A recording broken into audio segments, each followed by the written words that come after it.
ఇప్పుడు బంగ్లాదేశ్లో, ఇప్పుడు పాకిస్తాన్లో ఉన్నారు, బంగ్లాదేశ్లో ఉన్నారు, వాటెవర్ ఆఫ్ఘనిస్తాన్లో ఉన్నారు, శ్రీలంకలో ఉన్నారు, లేదా వేరే ఏదో దేశంలో ఉన్నారు. వాళ్ళు భారతీయులు కాదు కదా, బంగ్లాదేశీయులు కదా.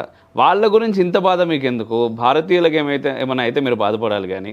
అంటే ఒక దేశం సూపర్ పవర్గా ఎదుగుతున్నప్పుడు ఇవన్నీ కొంత అవగాహన లేని మాటలు, లేదంటే కొంత ఎట్లయినా సరే ఇక్కడున్న హిందుత్వవాదుల్ని, జాతీయవాదుల్ని రెచ్చగొట్టాలి, గిల్లాలనే ఆలోచనలు ఉంటాయి వీళ్ళకి. ఇప్పుడు బంగ్లాదేశ్లో ఉన్న హిందువుల గురించి సాటి హిందువులు బాధపడకపోతే ఎవడు బాధపడతాడు? వాళ్ళ దేవుడు విష్ణువే, మన దేవుడు విష్ణువే. వాళ్ళ అమ్మవారినే కొలుస్తారు, మన అమ్మవారినే కొలుస్తాము. మరి వాడి కోసం నేను కాకపోతే ఇక్కడున్న ముస్లిం బాధపడడు కదా. ఇండియాలో ఉన్న ముస్లిం కూడా బాధపడితే నాకు సంతోషమే. కానీ ఇండియాలో ఉన్న ముస్లిం బంగ్లాదేశీ ముస్లిం గురించి ఇబ్బంది పడుతుంటాడు. అట్లనే ఇండియాలో ఉన్న హిందువు అక్కడ బంగ్లాదేశ్లో ఉన్న హిందువు గురించి, పాకిస్తాన్ హిందువు గురించి బాధపడతాడు. ఎందుకు బాధపడతాడంటే అక్కడ టార్గెట్ చేస్తున్నది మతం ఆధారంగా. బంగ్లాదేశ్లో హిందువులని ఎందుకు టార్గెట్ చేస్తున్నారు? వాళ్ళు హిందువులు కాబట్టి టార్గెట్ చేస్తున్నారు. ఒకవేళ వాళ్ళు హిందువులు కాకుండా రేపు మతం మారిపోతే వాళ్ళ మీద దాడులు ఆగిపోతాయి కదా. అందుకని ఎవరినైతే మతం ఆధారంగా టార్గెట్ చేస్తారో వారి పట్ల వాళ్ళ మతం వాళ్ళే సానుభూతి చూపిస్తారు. ఇది ఎక్కడైనా జరుగుతుంది.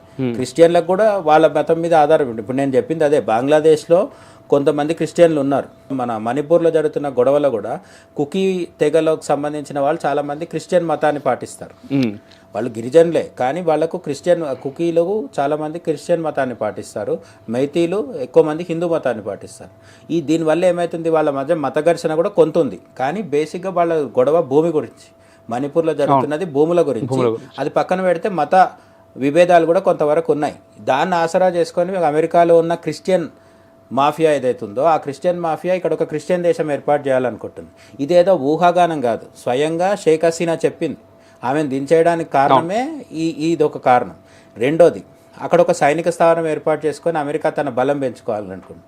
అసలు ఇటువంటిది ఇంతకు ముందు ఎప్పుడైనా జరిగిందా అంటే, ఇండోనేషియాలో ఒక భూభాగమైన ఒక చిన్న భూమిని తీసుకొచ్చి సపరేట్ దేశం చేసేసింది అమెరికా.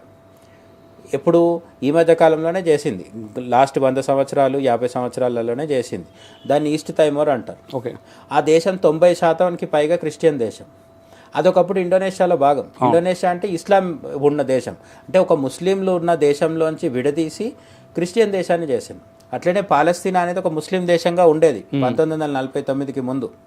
అక్కడ దాంట్లోంచి ఇజ్రాయెల్ని విడదీసి ఏర్పాటు చేసింది ఎవరు? యూకేనే, యునైటెడ్ కింగ్డమ్ చేసింది. అంటే సూపర్ పవర్స్ వాళ్ళు క్రిస్టియన్ దేశాలు ఏర్పాటు చేసుకుంటూ, యూదు దేశాలు ఏర్పాటు చేసుకుంటే లేని తప్పు, భారతదేశము దాడులకు గురవుతున్న హిందువుల కోసం ఒక హిందూ దేశాన్ని ఏర్పాటు చేసే తప్పేంటి? రెండోది, మన శక్తి పెరుగుతున్నప్పుడు ఆ శక్తిని ఉపయోగించి దాడులకు గురవుతున్న అమాయకులను కాపాడుకోవడంలో తప్పులేదు.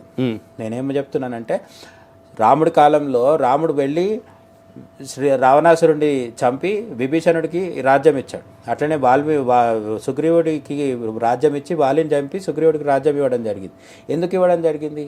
ఎక్కడైతే బాధితుడు ఉంటాడో వాడికి న్యాయం చేయడం అనేది అంతకంటే పై స్థాయిలో ఉన్న వాడికి లాభం. ఇప్పుడు రాముడి స్థితిలో మన భారతదేశం ఉంది.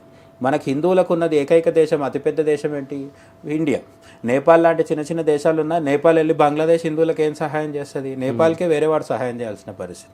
కాబట్టి ప్రపంచంలో ఉన్న హిందువులందరికీ పెద్ద దిక్కు అంటే భారతదేశం. ఈ భారతదేశం వేరే దేశాల్లో ఎక్కడ హిందువుల మీద దాడి జరిగినా స్పందించాల్సిన అవసరం ఉంది.